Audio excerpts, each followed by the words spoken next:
Just a reminder to use the raise hand feature if you have a question. Doesn't look like Coach Hunter's on here today, so might have a different first person. Go ahead, Coach. Coach Hunter's at the pool. Like, I wonder how many of these guys are at, like, have these fake backgrounds going. I've been guilty of that myself in Zoom. Thank y'all for getting on here today. Second full day practicing with the entire team.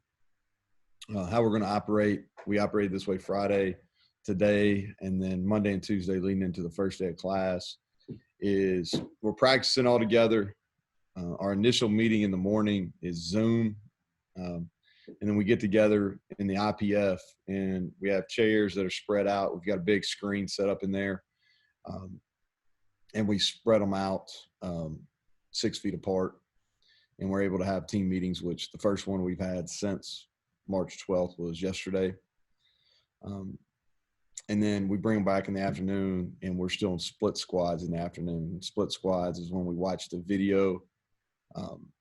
And that's when we actually come in the building. The only time we come in the building is to watch the video from practice. And we still do that in our gold and blue split squads. And the reason behind that is we just don't want all in one position in a position meeting room inside right now. Anytime we're inside, we're wearing masks, but we're still going to separate. I don't think it makes sense for the first and second team people or two people at any position to necessarily be in the position meeting rooms together. For instance, two left tackles, you don't want them in the position meeting because if they go down, if they get the virus, then they're both out. So we keep those guys separate. Positive note to start is last 150 plus COVID tests we did this week have all been negative. So fired up about that. I think that says that our processes are working. By no means am I getting my pom-poms out and cheering, because I think it's the next 2 weekends are going to be critical. And that's what I told our players. And to me, everything in life is about sacrifice. You have to sacrifice things you want. And football has always been a sacrifice. To play football at this level, in the Power 5 levels, takes a huge amount of sacrifices. And now during a pandemic, it's even more so. And so we just talked about being a great teammate. And part of that being a great teammate during this time is, as Clay talks about, is avoiding those 3 C's. And so we've been talking about that a lot. But that's kind of where we're at, COVID related. First scrimmage today, first full tackling session today. We just put the ball down and played a lot. Conditioning wise, we're not where we need to be.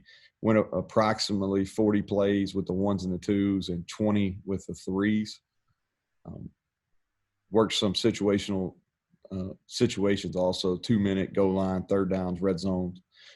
Without watching the film, but I stood behind it today. This is who I would consider had some of the top performances. I'll start with defense. X-Ray Lowe had a pick that ended a 2-minute in the game. I've been impressed with him. I think that he's shown improvement. He definitely has talent. He's gotten his weight up where it needs to be. He's always, for the last 2 years, really been one of our best special teams players and made plays on defense today. So excited about him. Akeem Messador continues to show that he's ready to go, and he will be in our rotation when we start off September 12th. Naeem Muhammad is a guy that's played some special teams here last year, had maybe the play of the day on a pick in the red zone. And then Torres Simmons had a sack today. I thought he was active, young guy. His best football is going to be down the road, but thought he showed out today. And then Dylan Tonkery. I talked about him a little bit in our last meeting we had on here, but he's fitting the runs better. He's more comfortable. I've even heard him talk a little bit more out on the field, which is a positive. Offensively, Letty Brown was really good today.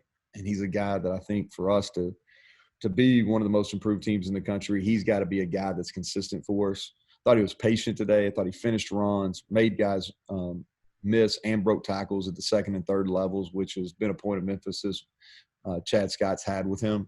Bryce Wheaton, I can't remember if we've had 9 or 10 days of practice. Forgive me, it's all running together. But he's had really good days except for one. And he's got talent. He's got the size. He's got the speed. He's just got to put it together. And he's been he's a little bit further ahead than maybe I thought he would be, and he had some big plays today. Almost went for 100 yards. Reese Smith had his best day as a Mountaineer.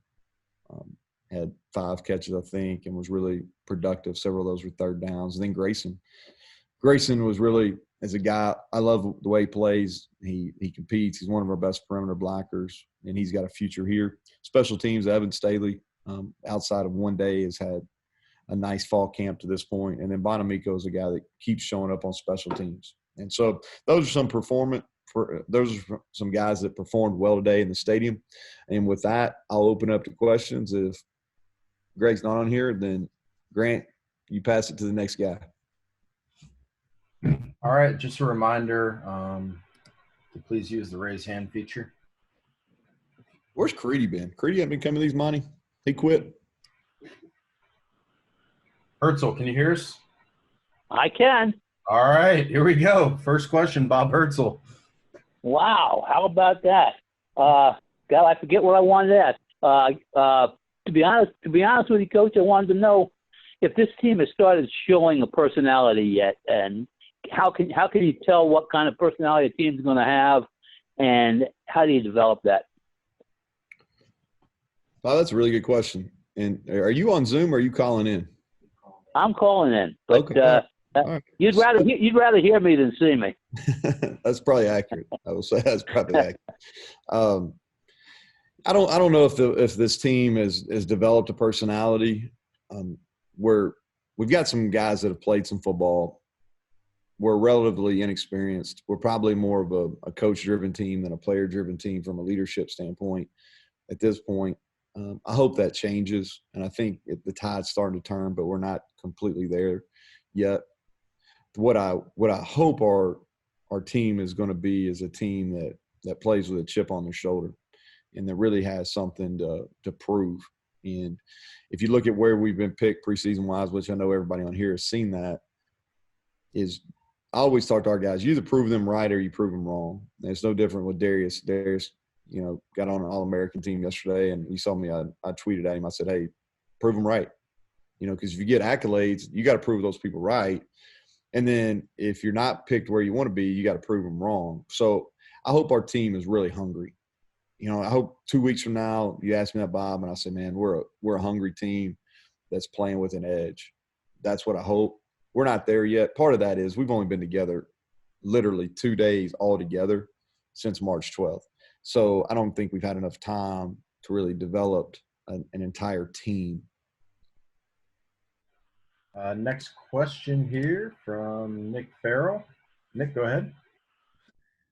Coach, no positive test results since preseason camp began. How important has your support staff been, athletic trainers, medical staff, equipment staff, through this entire process? And then as a follow-up to that, as you advise your players to make smart decisions, is it possible that they can be seen as leaders on campus, making smart decisions, not just for the sake of football season, but for the safety of the campus community at large?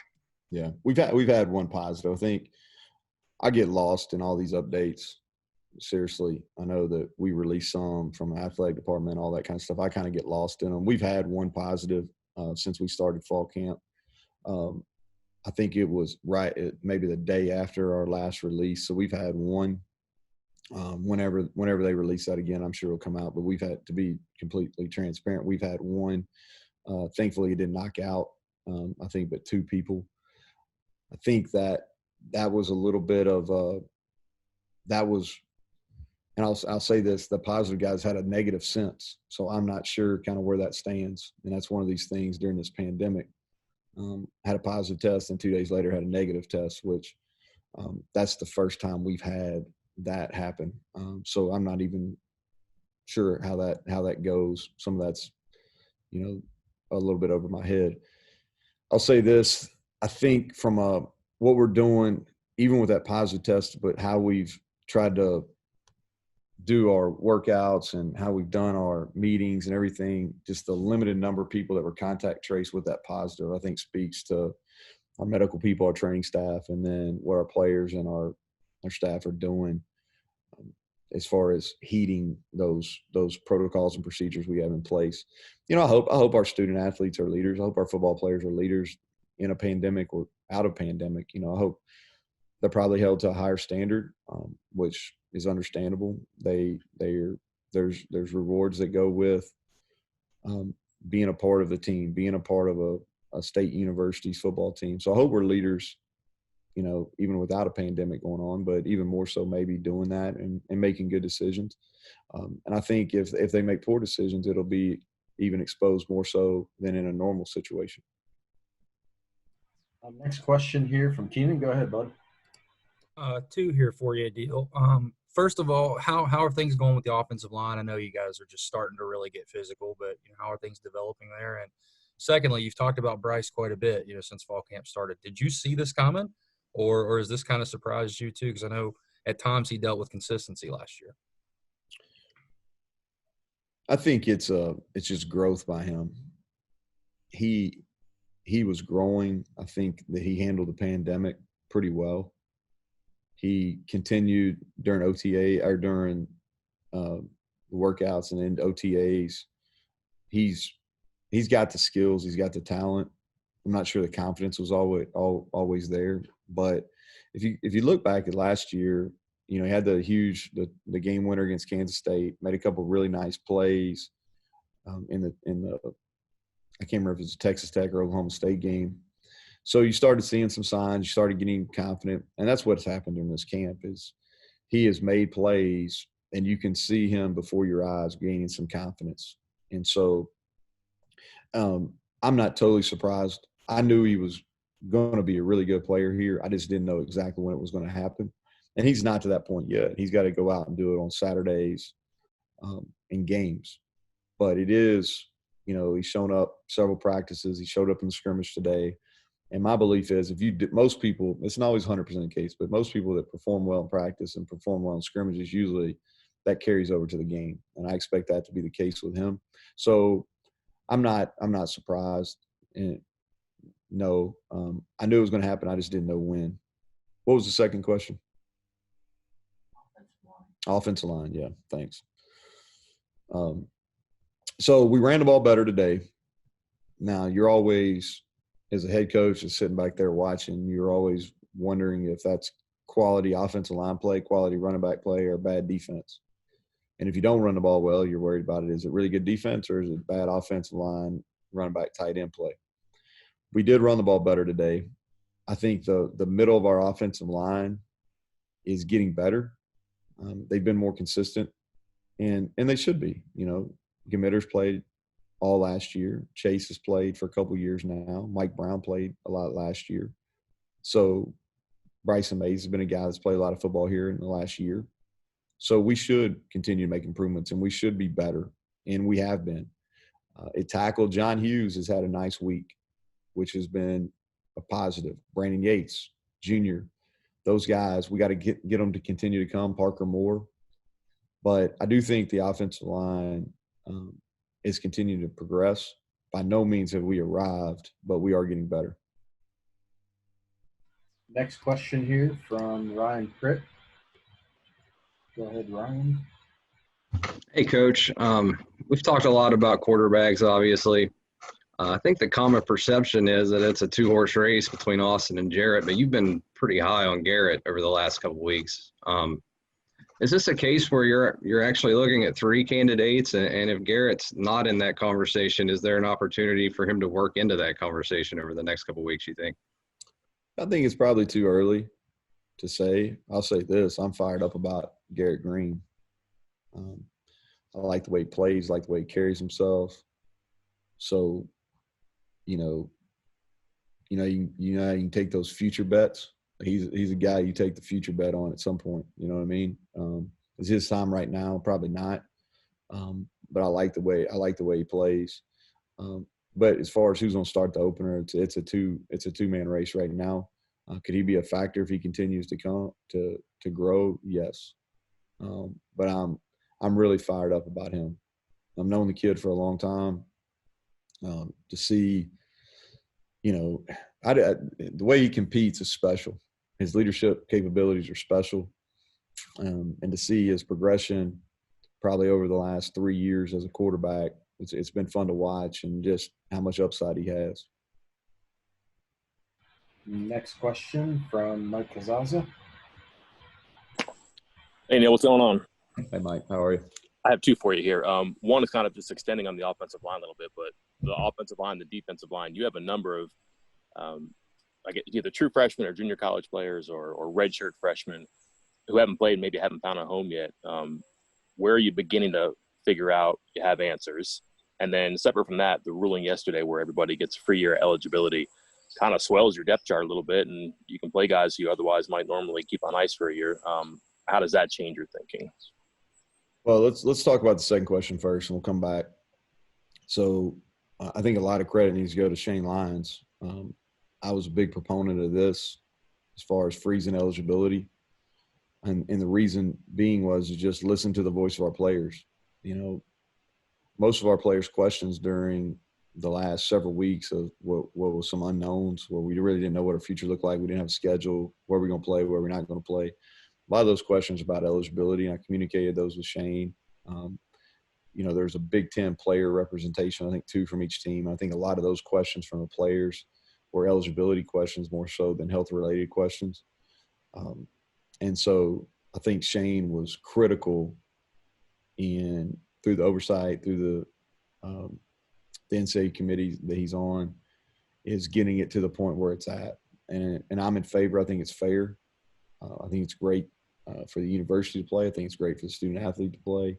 And now there's if they're comfortable with the health related risk associated to it with playing right now, then they don't have to worry about the eligibility piece. I think there's some roster things you'll have to figure out, some scholarship ramifications, things like that. But I think that's for another day. I think for right now, this is the right decision to allow guys to play with a free mind and not worry about, hey, is this going to be worth accounting for one of my 4? Now they freeze eligibility and they can play and really play without concern over eligibility. So I'm in favor of that. I think the change for this football season, what it'll do is it makes more guys available for you, probably on special teams, and you're not worrying about, you know, is this one of the 4 games I'm going to play? Because that's a little bit of there's a lot of strategy. We talked about this some last year. There's a lot of strategy in deciding when you're going to play your 4 games. And so, like, I'll give you an example of Sean Martin, who you all know is a guy. He had a good day today. I should have probably listed him. He had a sack and really had a nice day. But he's a guy that if we had normal rules, probably would have redshirted him. We would have really been kind of choosy about where we were going to play him in his 4 games. Now he's a guy that we can play and bring him along, and by the end of the year will be a solid contributor for us, but we don't have to worry about that 4-play limit or a 4-game limit. So, and I think it'll really show up on special teams. Some of the young wideouts we have in our program that we'll be able to have more depth on special teams and playing those guys. So I think that those are benefits. As far as the O-line and the D-line go, is really the evaluations for them basically started yesterday. And they'll go from now till really a week from Tuesday. It's kind of how we'll go about really evaluating and try to establish a 2 deep. My estimation is there's going to be some young guys, some transfers, some junior college guys that will be in that 2 deep for sure.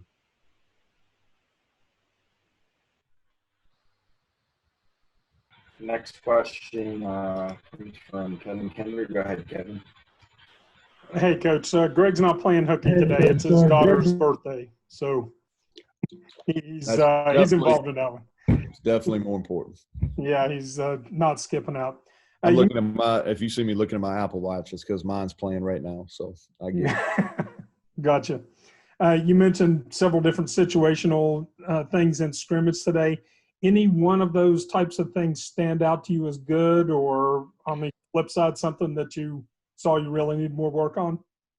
Yeah, red zone, I thought, and that's a huge area that we're focused on offense and defense, and we did a sudden change there, really simulating a turnover, sudden change, and defense really stepped up and won both of those.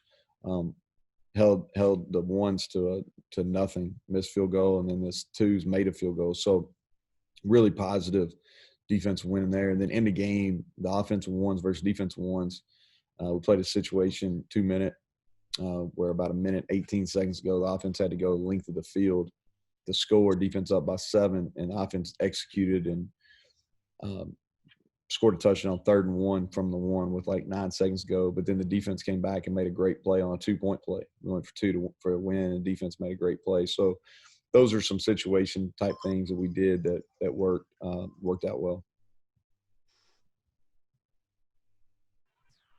Next question here from Jared. Go ahead, Jared. Hey, Coach. I was just curious. Obviously, no fans at the Eastern Kentucky home opener. What are your thoughts on, how you think the no spectators should be handled, and do you think it creates a competitive disadvantage by not having a uniform rule across conferences or the NCAA? I think it's impossible to enact a uniform policy. I think it's all about that area where you're located. I'm disappointed we're not going to have fans. I'm probably more disappointed for our fans than I am our players. Our players will be fine. They'll get up. They're going to be excited to play. And would they like to play in front of the fans in a full stadium? Absolutely. But I really feel for our fans because they look forward to it. And we have one of the best fan bases in the entire country. So I really feel for our fans. But I understand the decision. I do. I'm hopeful that we can, by our second game, when we play Baylor here, I'm hopeful we can get fans. I don't know what the percentage looks like, but I'm hopeful that we can. I don't have any inside knowledge saying we will, but I'm hopeful. But I don't think there's a way to make it uniform. Honestly, I think it's all how the virus is going in that particular area. So whether we play on the at home or on the road, where they have fans or not, we got to get ready to play. It's one of those things we knew was going to be the case. We've been trying to. I think we talked about it last Saturday. Been trying to. We practiced today with no music or anything like that in the stadium. So it'll be the same for both of us. This is the way I talk about it. So have y'all been watching the NBA, NBA bubble? Some of the best athletes in the world, they don't have any problem competing at the elite level, with no fans. So if LeBron James can play in front of no fans, I think all the Mountaineers can line up and execute and be excited about playing. All right, we got 2 more questions here, then we'll be done for today. Go ahead, Darren.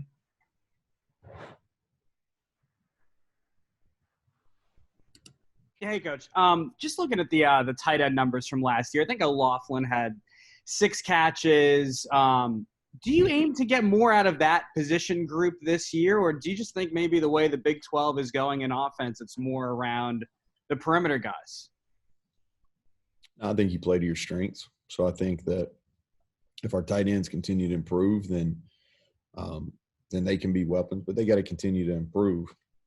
I think Mike and TJ Banks both have really good ball skills. They've improved their route running. They both had some catches. Or TJ had a blister, so he didn't go as much. We kind of held him back today, but Mike had a couple catches. They've had more catches in fall camp than they did a year ago. So I think if they continue to play and play well, I think a big part of that is we got to be able to run the ball. If you can run the ball successfully with a tight end in the game, then you give them more opportunities in the play action game. And so I think that and they're a part of that. They're a part of making our run game go. So I would like to be able to throw it to them more. That's our hope. But they've got to continue to grow and show they can get open and then make the plays they need to make.